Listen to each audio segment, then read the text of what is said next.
Por supuesto, los eruditos podrán decir de estas historias, eso ya lo sabíamos, y tiene razón. Quizá poco sea en realidad lo novedoso ante sus ojos, aunque no estimo aventurado el afirmar que sí aporto nuevos hechos e interpretaciones. Y podría responderles preguntándoles por qué jamás se preocuparon por darlas a conocer.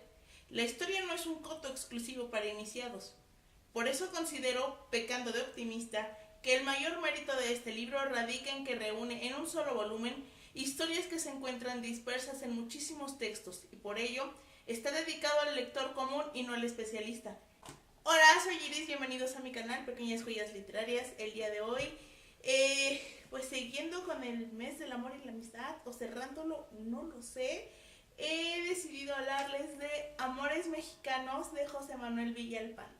Y bueno, creo que ya esa parte que les leí deja bastante claro como de qué tratan. Yo les conté, me parece, en el video de Una furtiva lágrima que José Manuel Villalpando contribuyó mucho a fomentar mi amor por la historia, así que por esa razón tenía yo muchas ganas de leer este libro desde hace bastante tiempo y finalmente se me hizo. La verdad es que por X o Y razón lo iba yo como posponiendo, pero dije no, ya es el momento de entrarle. Este libro nos habla sobre las relaciones amorosas que marcaron como a ciertos personajes de nuestra historia.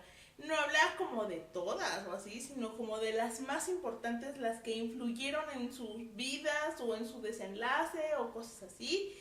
Lo cuento de una manera bastante amena, muy ligera.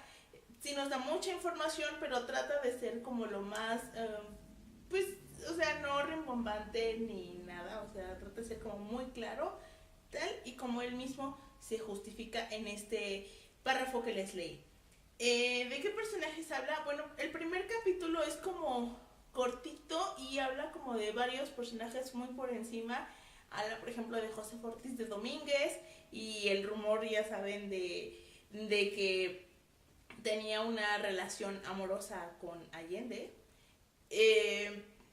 Habla sobre Sebastián Lerdo de Tejada, que por ejemplo él nunca se casó, entonces, ¿por qué nunca se casó? Hay algunos rumores y teorías y chismes de aquellos años, entonces habla un poco sobre eso.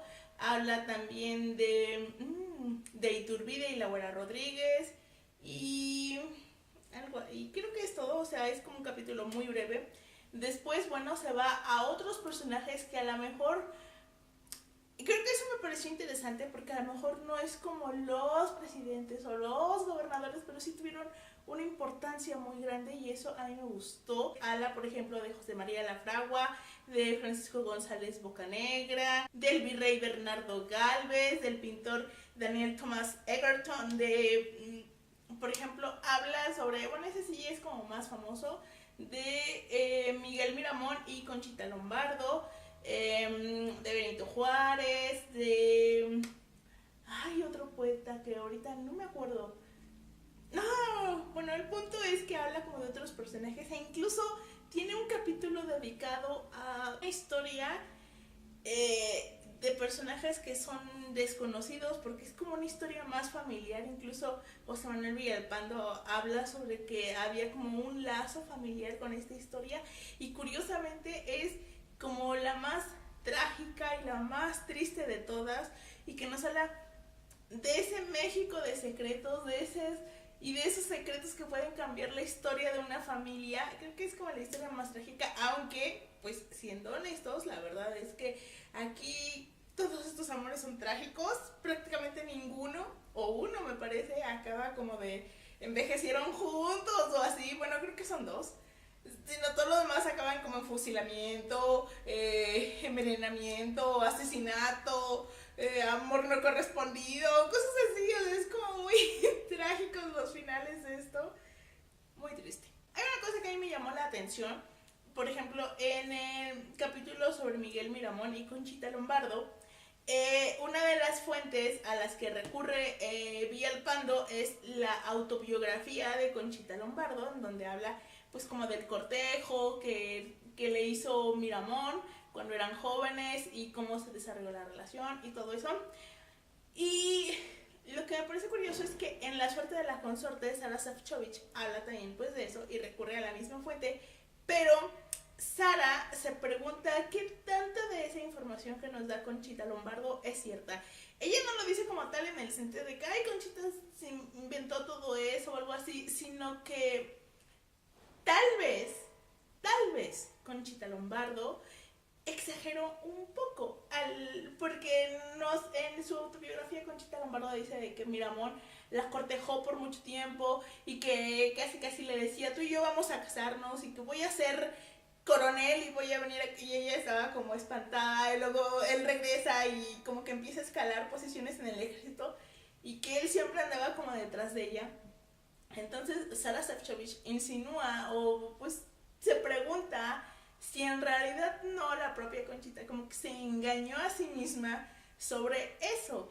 Y José Manuel Villalpando pues jamás hace ese cuestionamiento. Entonces es como muy curioso cómo dos personas pueden basarse en las mismas fuentes y sacar como conclusiones diferentes. Eso a mí me pareció bastante llamativo. Pero pues, ¿qué pasó en realidad?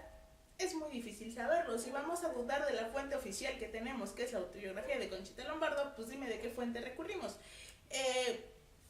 Otro capítulo que a mí me gustó bastante es el último, que es sobre Maximiliano y Carlota. Como el propio José Manuel Villalpando dice, es una historia que ya trae como mucho morbo, que está como muy manoseada por la idea de, ay, así Philly sabía esto, ¿por qué? ¿Qué eran? O sea, y entonces José Manuel lo que hace es que se va a centrar en un aspecto de toda esa relación, y es ¿por qué no tuvieron hijos? Él habla sobre que eso fue como determinante, claro, además de la oposición del país, del fracaso del imperio en México, porque no había heredero.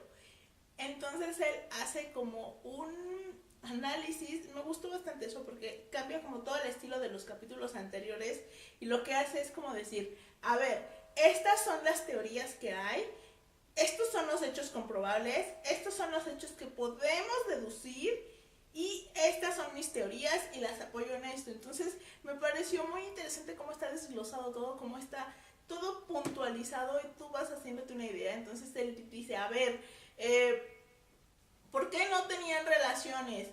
Ok, según tal fuente que es el secreto de acá, jamás compartieron cama en México, no sé qué, pero resulta que si te vas a la X fuente te aparece una carta que habla de no sé qué. Entonces me pareció muy interesante cómo nos plantea toda esa información.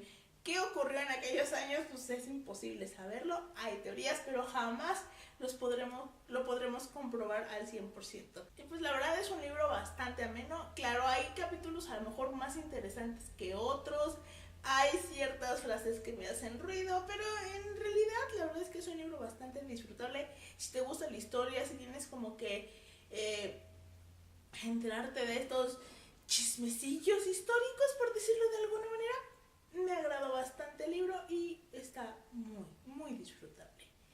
Y pues eso fue todo por el día de hoy. Ahora estoy haciendo reseñas cortas, eso es un milagro, a ver cuánto me dura. Nos vemos en la próxima semana, que no sé de qué voy a hacer la reseña. A lo mejor la voy a hacer de Flores Cortadas, porque estoy a la mitad del libro y estoy así, ¡ah! ¡Es increíble! Y me está encantando, entonces a lo mejor es de Flores Cortadas. Pues eso fue todo por el día de hoy. Espero que les haya gustado mi reseña de esta semana. Muy corta, muy rápida, pero al punto. Y nos vemos a la siguiente.